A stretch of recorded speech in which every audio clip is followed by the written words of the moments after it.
Yes, sir. Senator Kenneth Hoppala, Non-Governmental International Panel on Climate Change. Our 2009 report contains an extensive chapter on the enormous benefits of carbon dioxide enrichment for both agriculture and humanity and the environment. Are you familiar with this large body of work, or would you care for me to send some of it to you? I'm generally familiar, especially in ag circles. We will oftentimes look at that body of work, but here's what I would offer to you. Don't be shy about sending to my Senate office anything you want me to read and understand. I'd be happy to do it. Senator, thank you. I'm David Blockstein with National Council for Science and the Environment. I'd like to maybe see if I can move you in a more positive direction.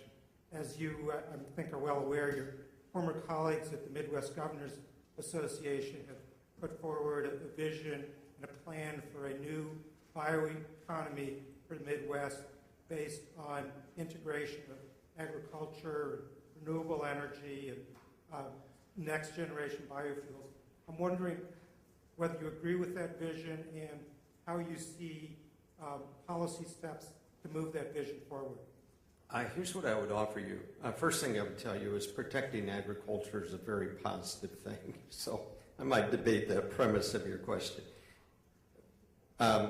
Having been a mayor and a governor and worked in a state where we have 93 counties, and I won't be able to get the exact number right, but one of the challenges we're facing in rural America across the country is the vast, vast majority of counties in every state are losing population for a variety of reasons.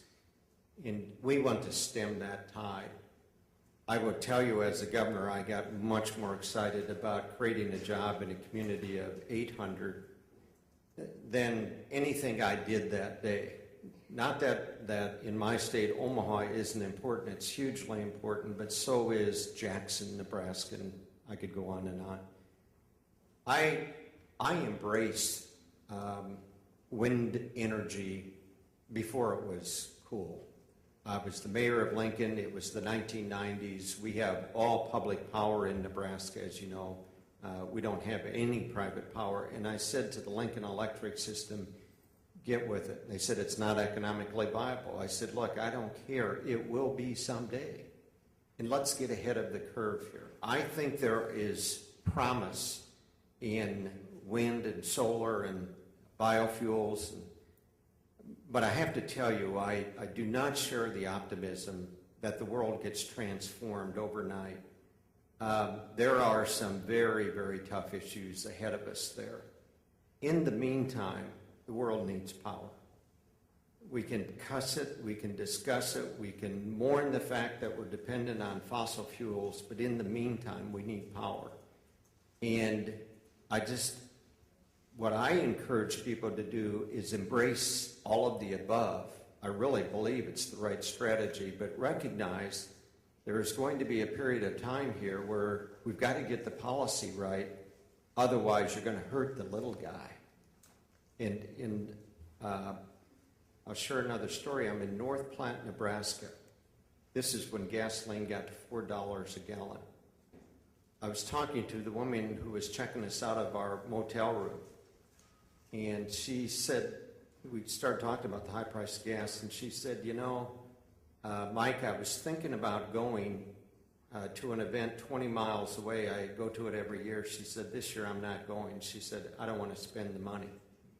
And then she told me how many miles to a gallon her car got, and she had computed how much that would cost her, and she said, I'm not going.